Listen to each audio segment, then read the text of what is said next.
Simon Liu was seriously ill, and the doctor announced that he only had 3 months to live. I didn't want to believe it and studied medicine myself, hoping for a miracle. I climbed cliffs to pick rare herbs for him and knelt down and kowtowed frantically to the famous doctor, hoping to be accepted as a disciple. But after 3 months, he and his friends mocked me together. As expected, a fool who couldn't see through such poor acting. So, I broke up with him. A few days after the breakup, he was truly diagnosed with a terminal illness. He lay in bed day and night, refusing to eat or drink, only hoping to see me one last time. Chapter 1. I journeyed non-stop from a plateau 5,000 meters above sea level, hoping to get back as soon as possible and use these precious herbs to cure Simon's stubborn illness. Without a moment's rest, I took a plane and then a train, staying up all night, and finally arrived home at 3 in the morning the next day. But the house was brightly lit, with no sign of anyone wanting to sleep. My heart tightened. Simon's old illness must have relapsed, and he couldn't sleep again. This time, even sleeping pills probably wouldn't work, and he could only endure until dawn. Whenever he couldn't sleep, he was in the most pain, with every nerve in his body tense. I ran to the hospital to get some painkillers for him through the emergency channel. Because of his illness, I had become fluent in administering painkillers and alleviating his pain. He can hold on for at most 3 months. If there's anything unfinished, hurry up and do it. The doctor's incessant words echoed in my mind. My eyes stung, and tears welled up.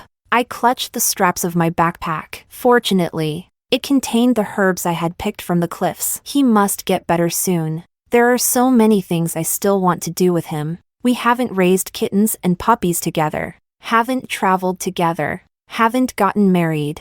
But opening the door, I was greeted by scattered takeout boxes and a sofa full of people, making it look more like a bar. This house had excellent soundproofing. I chose it because I was worried that Simon, often coughing due to his poor health, would disturb the neighbors. But now he was throwing a party at home. Indeed, it's fun to fool a fool. I've been acting for so long, and she didn't notice. If you get a chance, you should try it too. It's quite unique, Simon said unabashedly, treating me like a toy. If I hadn't come back early today, I wouldn't have known how long he planned to deceive me. How does she taste? Simon is the real player. Simon is invincible. My vision went black, and my legs felt weak. I didn't curse, cry, or throw a tantrum at him. I gently closed the door. Before he said those words, I was still defending him, thinking he just wanted to relax after being too stifled. After all, when I was at home before, he was careful even with his coughing, afraid to bother me. Now, finally having a chance. Of course, he wanted to let loose, but I never thought his illness was fake. Just to make a fool of me, the herbs in my backpack, the scars on my thighs, all seemed like a joke. I truly believed Simon was different from others, that he genuinely liked me. But now it seems he was no different, enjoying making fun of me, enjoying watching me as a joke. These were things I didn't know. As a child, others thought I was slow and called me a fool, and no one wanted to play with me. Only Simon patiently played with me. I followed him year after year, letting him see my feelings. He had many admirers, always more than just me. Until one day he got seriously ill. Everyone else left him, but I held onto his hand just like he did for me when we were kids. I often felt fortunate, believing it was fate. A perfectly healthy person suddenly fell ill and just happened to accept my confession. Chapter 2. If possible, I would rather spend my life alone in exchange for his safety, even if we are two parallel lines that never intersect. The reason he suddenly fell ill and accepted my confession was because he orchestrated it all himself. There are no such coincidences. It was all deliberate. Someone was the first to speak. Sister-in-law, sister-in-law. Simon's previously relaxed posture instantly became upright, and everything he had done vanished in an instant. The others, seeing the situation clearly, quickly made their escape. After they left, I put down my backpack and decisively broke up with him. He didn't even try to argue, just said one word, okay. I was puzzled. Simon is a top young master in City A. How could a mere ailment be incurable? But now I know. It's not that he didn't want to treat it. He wasn't even sick. The room fell into a deathly silence. Simon was the first to speak. What happened to you? Why are you bleeding? His voice trembled slightly. His brows knitted in anxiety. I calmly looked at my feet. The wound probably reopened, but it's just some blood. It's not deadly. Yet Simon looked extremely worried. It's none of your business. Before I could finish, he scooped me up and rushed me to the hospital. The flesh on the left side of my thigh was mangled, wrapped tightly with gauze. But there were still some small stones and gravel that hadn't been cleaned out, making the whole thigh hard to look at. Miss, your wound has started to fester and swell due to the weather. We need to disinfect it now. It might hurt a bit. Please bear with it. Simon's eyes reddened as he questioned what had happened. Didn't he know best? Wasn't he the one who was sick? But I wanted to bring him back to life. The last thing I wanted was to see him die. My mother left me. My father also left me to live alone in this world. Finally, I found someone I loved, and now he wanted to leave me too. So I saw online that there was a rare herb growing on a cliffside, and it was said that if you could pick it and use it as medicine, any difficult illness could be cured. Even though the credibility of this rumor was low, I wanted to try as long as there was a chance. What if it worked? The highlands had thin air, rarely visited by people, muddy roads, and unpredictable weather. One wrong step could cost your life. Wasn't this wound the best proof of my love for him? Since childhood, others have mocked me as a fool. So is loving Simon wholeheartedly my innate talent? That herb was delicate and only grew in crevices. It took all my strength to pull it out, but the sudden exertion caused me to fall backward uncontrollably. My thigh was scraped along the rocks, rolling back and forth several times before stopping. My left thigh took the most impact and was the most severely injured. Fortunately, the heavens spared my life, letting me survive. I didn't have time to think too much. I just did a simple bandage and rushed back. Compared to my life, Simon was more important. It's because of him that I am who I am today. If it weren't for him holding my hand resolutely back then, how could I have survived until now? So I must persevere. I must rush back home, to our home. What if he's afraid of the dark alone at home? What if he's too lonely alone? What if he can't sleep alone? What then? I gritted my teeth, enduring this pain. It was truly painful. The moment the alcohol was sprayed, it felt like 1,000 arrows piercing my chest. Worse than death. The pain turned my face pale, drenched me in sweat. Chapter 3. Simon shouted at the nurse. Go call your doctor to administer anesthesia. Do you want people to suffer? His tone was contemptuous and arrogant. This is my own choice. What does it have to do with you? Mr. Liu, who are you to me? He was silent. After all, we had just broken up. I am your friend. Friend? But I don't acknowledge him as a friend. Sorry. I don't have such a cold-blooded friend. After the procedure, an hour had passed, and I was in so much pain that I nearly fainted. To prevent further necrosis of the thigh tissue, the hospital strongly recommended that I be hospitalized. Simon busily handled the admission procedures for me. Honestly, if he were my boyfriend at that moment, I would have been moved to tears, and silently swore in my heart that I would marry no one but him in the future. Leave. I don't want to see you, and don't feel guilty. It was my own foolishness to love you. It has nothing to do with you. Simon really put down what he was holding and walked out of the ward. He was still the same as before, doing whatever I told him to do. He coldly and unfeelingly walked out of the ward without looking back. I stumbled after him, leaning against the door. Watching him leave, I silently prayed in my heart, hoping he would come back and give me a good explanation. As long as he spoke, even if he lied, I could believe it. But he impatiently kicked the trash can. I don't care for taking care of you. You really think you're something. Huh? Acting as the leading lady in her own play. I thought he genuinely felt guilty about my love, but it was all just for his own pride. He wanted to leave a long time ago, but it was too late to say so.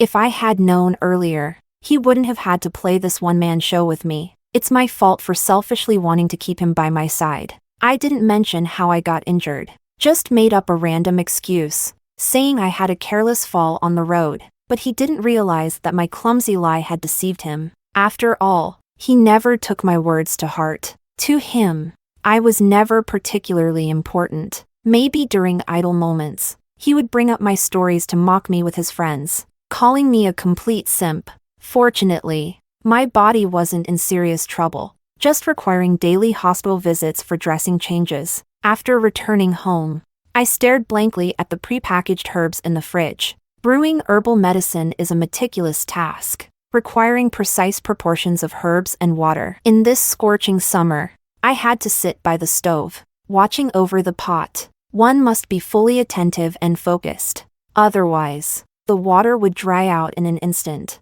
Every week, I brewed medicine for him. He always said it was bitter, so I tried different ways to coax him into taking it, praying that the illness would no longer torment him. If I could, I would bear this pain for him. Otherwise, why would he say the medicine is bitter? A terminally ill person with only 3 months left wouldn't have such sensitive taste. Otherwise, why would he say he didn't like drinking it? A healthy person wouldn't like taking medicine. He accompanied me in this act, and it was hard on him. Now that he's cured and gone, these herbs are useless, so I threw them away along with my love for him. It's ridiculous that after sharing a bed with him for so many years, I didn't realize he was faking his illness. His midnight coughing was a preset alarm, a deliberate act. He even calculated it precisely, so I would hear his coughing in my dreams, day after day, year after year. Why did he do all this? Was it worth it to deceive me?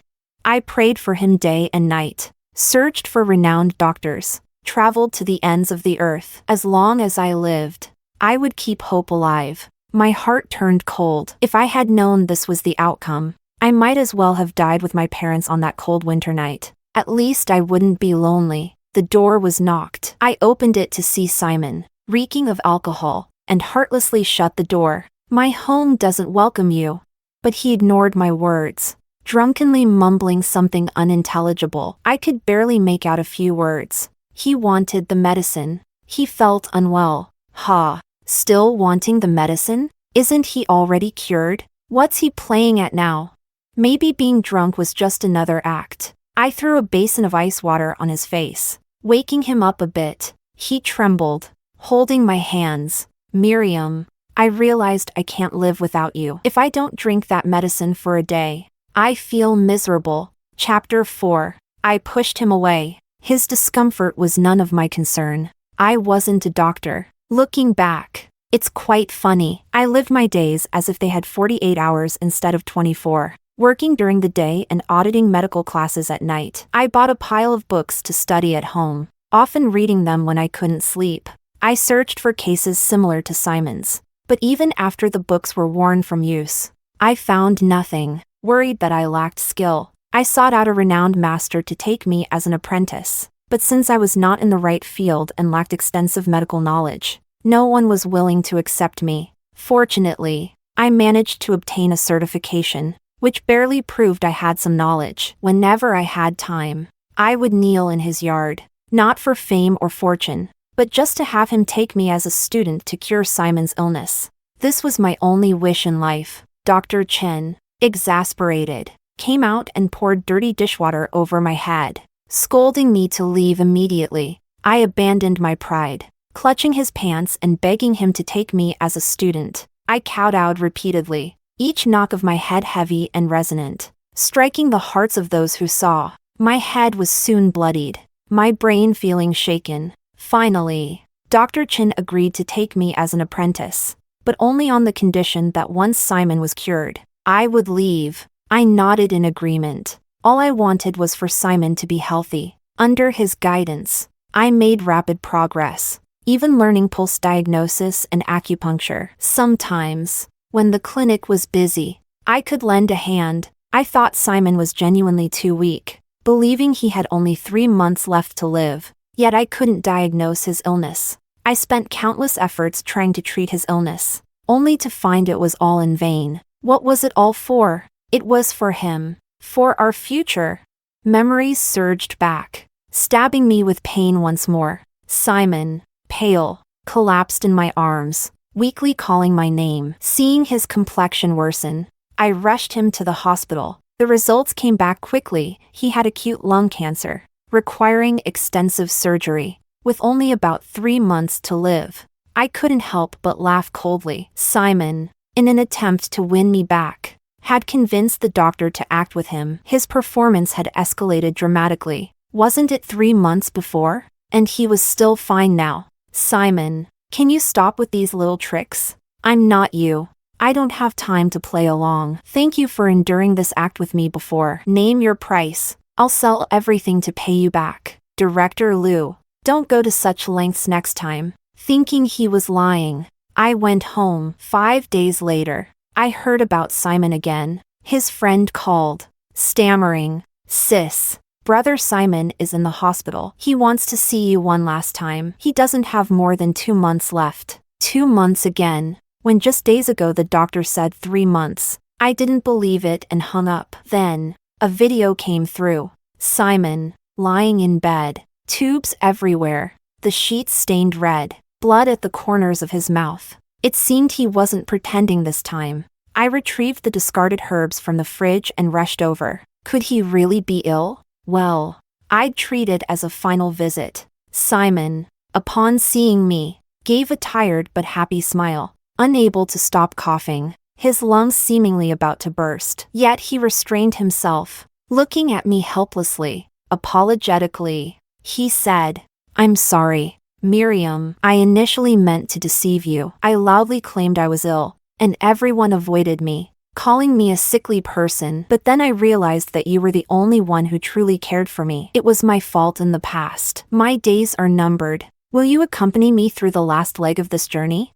Chapter 5. Simon pleaded with me, afraid I would reject him. This is Simon's karma. He deserves this. It's his just desserts. All right. Beg me. As soon as the words left my mouth, Simon dropped to his knees with a thud, his eyes bloodshot. Miriam, I'm begging you. You're the only one I have left. If you leave too, I don't know how I'll go on. Not acting as well as before. Brother Simon. I mockingly laughed at him, seeing him as nothing more than a despicable suitor. We had so many chances to express our true feelings to each other, to speak from the heart, but he chose to make jokes, only thinking of how to laugh at me. If only he had known then. I turned to leave, saying I had no time, but he held me tightly. Although he was seriously ill, he was still a grown man with the strength to overpower a woman. I was trapped in his arms, unable to move. Mrs. Liu rushed in. Miriam, I heard about you and my son. Don't worry. I will support you too. You just need to choose an auspicious day and hold the wedding. During this time, I need to trouble you to stay with my son. As a mother, I don't have many big wishes. I just wanted to see him live a smooth and peaceful life. But life is unpredictable, and I didn't expect things to come to this point. His greatest wish now is to marry you in his final days. She spoke with a tearful concern. I hadn't even agreed yet, and they had already put me in a difficult position. Simon spoke to me earnestly. Miriam, please believe me this time, okay? I will show you my true heart. I won't be like I was before. I was immature then, but I've changed. I will treat you well. Right now. Simon only disgusted me. To get me, he came up with this plan. He knew I was soft-hearted, unable to refuse people, and he used that against me. He didn't realize that his heartfelt appearance was just like when he deceived me. Even if he truly loved me, it didn't matter. Love can be faked. Falsehood is truth, and truth is falsehood. Even he himself can no longer distinguish between the real and the fake. 3 months, right?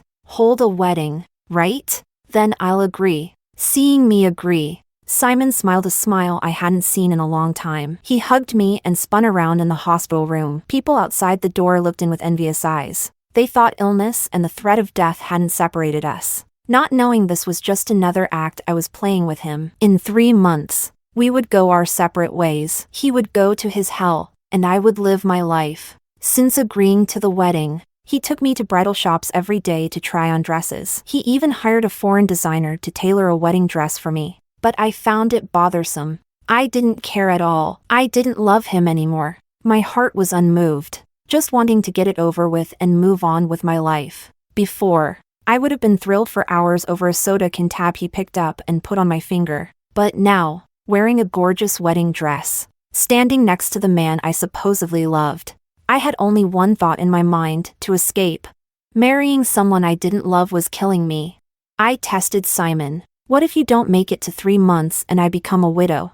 He thought I was concerned for him, and with a choking laugh, he said, then we can move the date up. It's better to do it sooner, so we don't have to worry about it. That would be perfect. After all, I've never seen a grand wedding turn into a funeral. I eagerly looked forward to that day. Chapter 6. Every time we went to the hotel for a rehearsal, I always found an excuse to send Simon away, saying I was worried about his health. Hearing this, Simon was overjoyed and willing to do whatever I said. The wedding venue was elegant and simple, with some plaques to be delivered on the day. The rest would be a surprise for him. The wedding day flew by in the blink of an eye. I wore another simple wedding dress, and Simon looked at me with displeasure, asking why I wasn't wearing the one we chose. I'm worried that if something happens during the wedding, I can immediately drop everything to take care of you. Simon fell silent and apologized for his earlier behavior, thinking I didn't want to marry him. But in reality, I was just worried about him. He was truly gravely ill, learning to deceive himself. The guests at the wedding were all wealthy or influential, known within the social circle. The Liu family had even invited the media to cover the event, making sure everyone knew Simon was getting married, and to place me on a moral high ground, trapping me in their grasp. Everything had been planned in advance. What sincerity, what true love, what regrets. It was all fake. He didn't really love me. I was just a pawn to him, useless but hard to throw away. Midway through the wedding, it was my turn to speak. I lifted my dress to reveal the scarred marks on my thigh, questioning Simon about them. He said it was from a fall. Simon, you really are sick. Do you know how I got these? I was worried about you having little time left, so I went alone to the highlands to pick herbs for you and fell. Do you understand now? Why are there stones and gravel? Was it really just a simple fall? I thought I could use these herbs to cure your illness, but you were pretending. How can I treat something fake?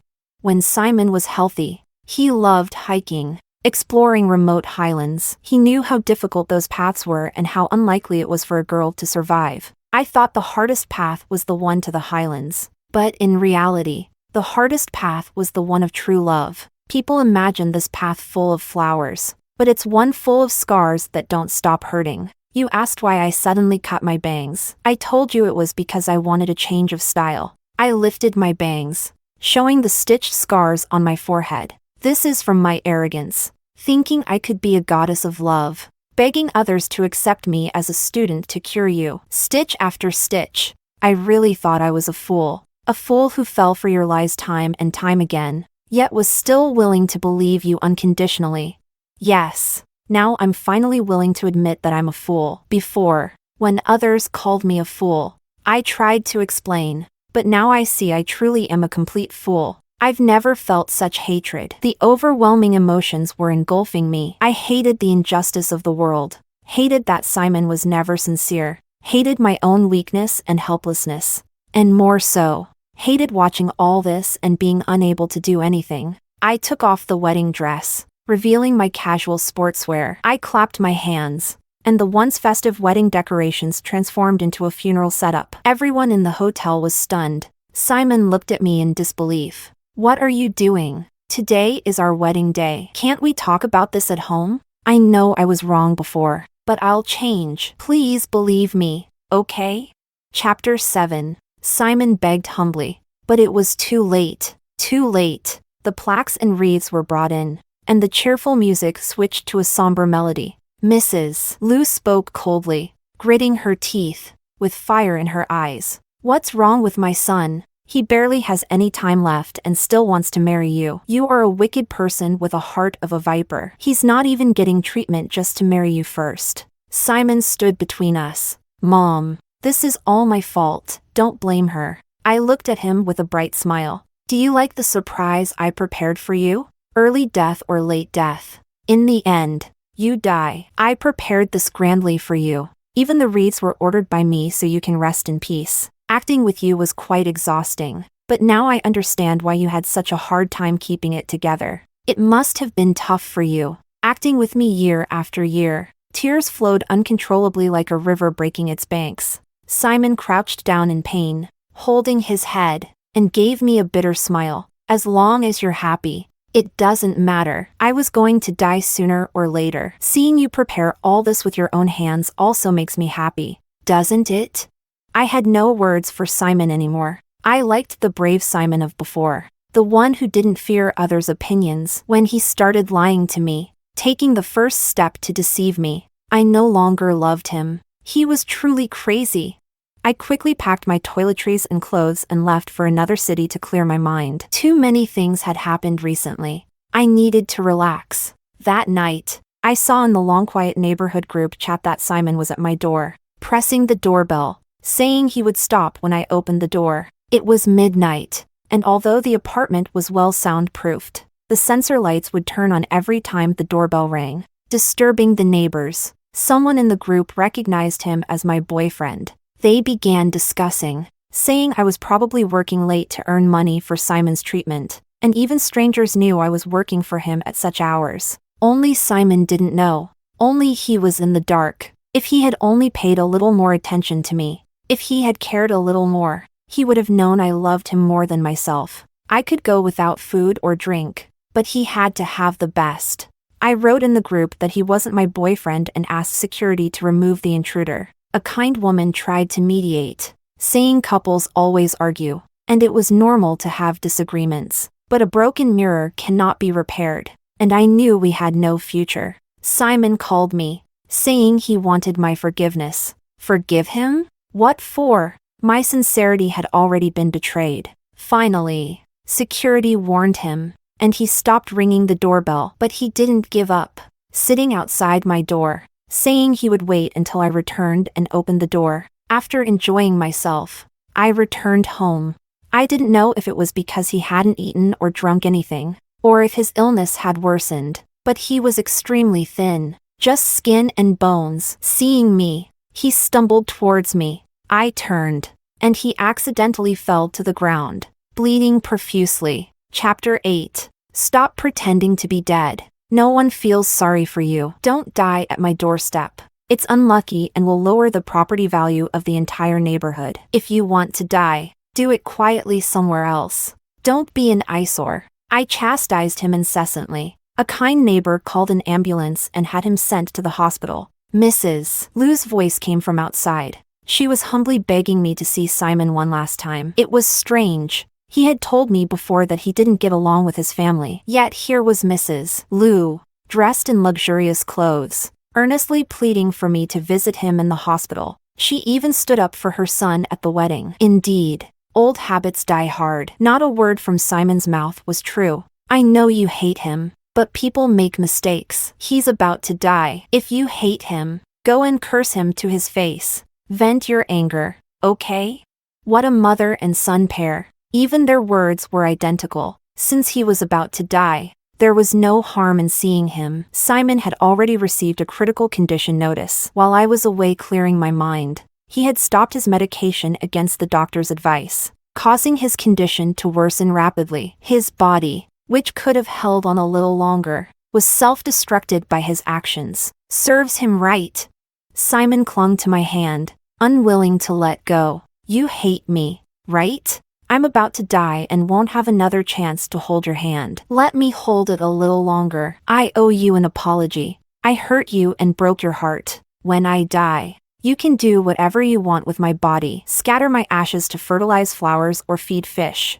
I don't care, as long as you're happy. He choked out, tears streaming from his eyes. I find it disgusting. I spat through clenched teeth. He paused, still holding my hand. All right, after I die, I'll stay far away from you, letting you be clean and pure. As he finished speaking, the lines on the monitor turned into a straight line, and the medical staff frantically tried to revive him. But it was all in vain. Lou's mother, standing aside, made a victory gesture, calling the board to transfer all of Simon's shares to her name. In that moment, I realized their estranged relationship was real. No wonder they smiled as Simon lay dying. Mrs. Liu had begged me because they had already made a deal in secret, and I was a crucial part of their transaction. Even though we had broken up, even though I had decided to let go, my heart still ached faintly, and tears rolled down my face like beads from a broken necklace. Though my gaze remained as sharp as a knife, I grabbed his blood-stained collar, angrily and desperately yelling, "Didn't you say you were sorry? Then get up and apologize to me. Don't you dare fall asleep. If you don't say 1,000, 10,000 sorries, I'll never forgive you. I'll throw you into the sea to feed the fish and dump your ashes in the toilet." But there was no response. The nurse held me back, trying to calm me down and help me accept the reality. From the first day I knew he was sick, I had mentally prepared myself for this. I was afraid, worried that one day I'd wake up and he wouldn't respond. So I underwent desensitization training for myself. I hated him, but my hatred stemmed from love. Because I loved him, I hated him. Chapter 9. When he actually died before my eyes, all my pretense crumbled instantly. I cremated his body and bought a plot of land in the suburbs to bury him. In just 3 months, everything had changed dramatically, from mutual affection to bitter enmity. Perhaps we never truly trusted each other. Perhaps our love wasn't strong enough. Or maybe he never really loved me. Mrs. Liu threw all his belongings at my doorstep. In the world of the wealthy, only interests matter to them. Simon was a burden. As long as he was around, the company's performance would suffer. No one wanted to follow a sickly person to manage the company. Yet, this person was so deeply in love that he was willing to give up his shares just to marry me. But the wedding turned into a funeral, and he got nothing in the end. He was unwilling but had no choice but to accept this reality. The one he loved no longer loved him. Her heart long shattered and dead. It was all his own doing. His karma. Do I regret it? Perhaps I never regret it. This was the path I chose, and it led to its inevitable end. I loved him, passionately pursued, loved, and hated him, but his love came too late, and I couldn't wait any longer. He didn't have many belongings. Besides clothes, there were some trinkets and a photo album. All these items were related to me. Gifts I had given him on anniversaries or birthdays. Handmade trinkets might not be as refined as branded ones, but each year they were filled with my sincerity. The small photo album was filled with pictures of me, with clear dates, mostly of my back. These were taken by Simon. Did he love me? Maybe he did, or maybe he never understood what love was. Never knew his own feelings. Things change, and life moves on. I put these items in the storage cabinet and took a bouquet to visit Simon. I thanked him for accompanying me through difficult times, for even if he didn't love me, he still played along with me. As the sun set, I had to leave. From now on, we would never meet again in this life. Our ties were severed, and I hoped never to see him again in the next life.